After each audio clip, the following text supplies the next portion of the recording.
Bonjour tout le monde, j'espère que vous allez bien, que vous avez passé un très bon week-end. On va faire un petit update au niveau des marchés US. Donc comme d'habitude, je vais commencer par les futures E-minis, donc du S&P 500.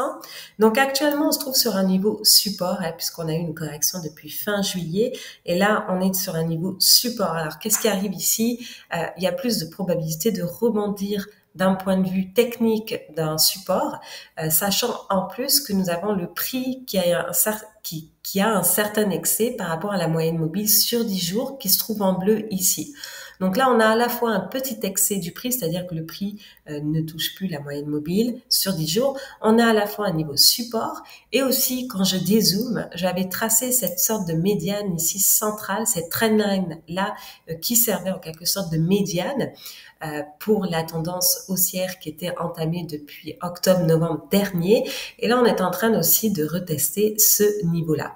Autre chose aussi, si on regarde des indicateurs de volatilité comme les bandes de Bollinger, on peut constater que le prix est toujours en zone d'excès, c'est-à-dire qu'on a le prix qui est sorti de la bande de Bollinger. Et donc là, actuellement, on peut constater certains excès à ce niveau-là à court terme. Donc là, pour l'instant, il y a plus de probabilité de rebondir à partir de ce niveau-là pour justement retracer un petit peu le prix par rapport aux moyennes mobiles. Et ensuite, il va être intéressant de voir si ça va être une condition pour short the rib, c'est-à-dire vraiment shorter le mini rallye que tu as, et ensuite pour aller retester le niveau support, voire aller remplir ce petit gap qui se trouve ici. Donc, ce qu'il faut savoir, c'est que sur les indices boursiers, il y a souvent plus de probabilité d'aller remplir les gaps qui se forment, puisque il n'y a pas non plus énormément de gaps qui se forment sur le S&P 500, et donc il y a souvent des probabilités quand même plus élevées d'aller remplir ces gaps ici. Donc là, pour l'instant, à court terme, c'est plutôt plus un risque reward qui se trouve du côté d'un léger rebond, mais ensuite il va être intéressant d'aller voir si on peut aller chercher vraiment ce gap-là une fois qu'on aura rebondi. Ce qu'on sait aussi, c'est que cette baisse ici qu'on a eue, elle est principalement due à la hausse en quelque sorte des taux. Donc d'un point de vue macro, des taux qui montent, ça peut devenir insoutenable pour la dette, puisque la dette US est assez importante et donc du coup ça peut être insoutenable au niveau de la dette. Et là, on peut le constater. Alors, attendez, je vais juste mettre le graphique du taux 10 ans. On va pouvoir regarder ensemble. Vous voyez ici, donc j'ai mis vraiment dans ce petit carré-là, à partir du moment où le taux est passé au-dessus de 4%, comme vous pouvez voir ici, et c'est cela qui a engendré en quelque sorte plus de volatilité et de turbulence sur les indices boursiers, puisque si vous voyez, je rajoute ici les indices boursiers, on peut voir, alors hop, excusez-moi, ça n'a pas fonctionné. Là.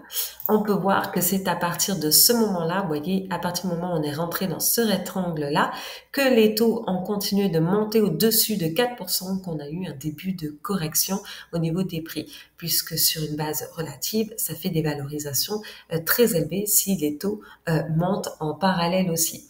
D'ailleurs, on peut constater une chose, c'est que si on regarde justement les obligations, donc les obligations sont vraiment le marché des obligations en général est un marché beaucoup plus gros que le marché des actions, donc c'est un peu le marché leader.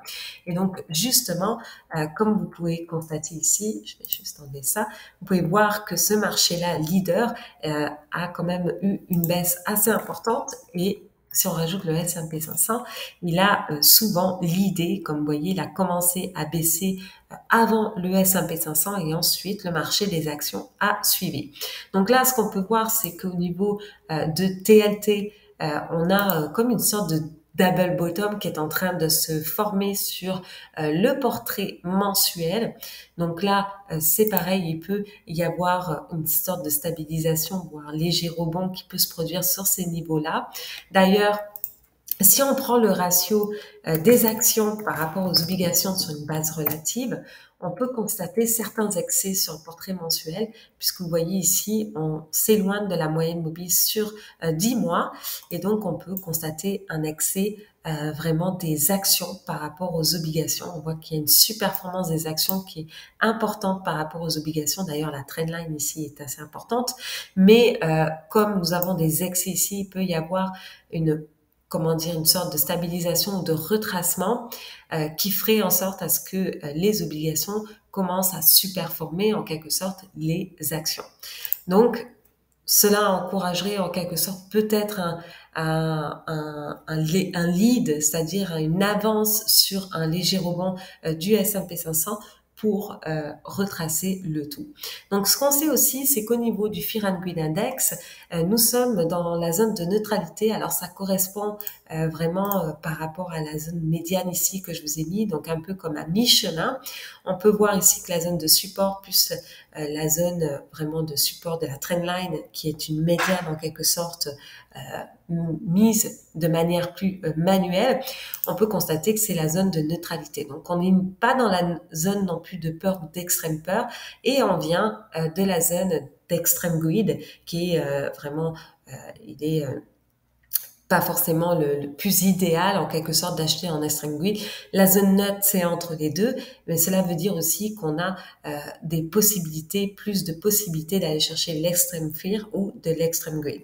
Donc à partir de là, ce qu'on peut dire, c'est que comme les valorisations sont quand même assez élevées et qu'on n'a pas forcément de rebond significatif économique, hein, comme vous pouvez voir ici, pour justifier des valorisations aussi élevées, il se peut que effectivement on corrige encore un petit peu plus, mais bien évidemment pas tout de suite, hein, c'est pas une ligne droite, puisqu'entre temps on voit qu'on a quand même des excès à court terme du prix, et donc il peut y avoir un retracement justement de ces excès là, mais à terme, comme on sait qu'on n'a pas forcément de rebond économique significatif, il faut vraiment une raison en quelque sorte pour justifier des valorisations aussi élevées à terme. Donc tout ça, j'en parle un peu plus en détail dans mon abonnement si vous souhaitez regarder.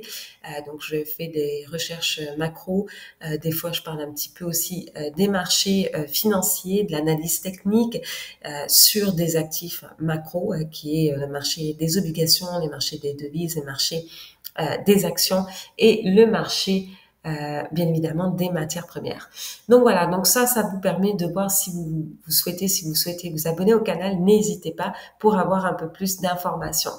Dernière petite chose qu'on peut regarder, c'est au niveau aussi du cycle présidentiel, donc l'évolution du S&P 500 à travers le cycle présidentiel. Donc là, on se trouve l'année qui précède en quelque sorte les élections présidentielles, et généralement, on peut voir une zone de range ici qui peut se former les prochains mois, sachant qu'on a eu une zone de performance qui est quand même assez importante pour le premier semestre, et donc comme on n'a pas non plus en parallèle un rebond économique pour justifier des valorisations, une continuité des valorisations aussi élevées, ça se peut qu'on vraiment évolue à l'intérieur d'un certain range pour les prochains mois.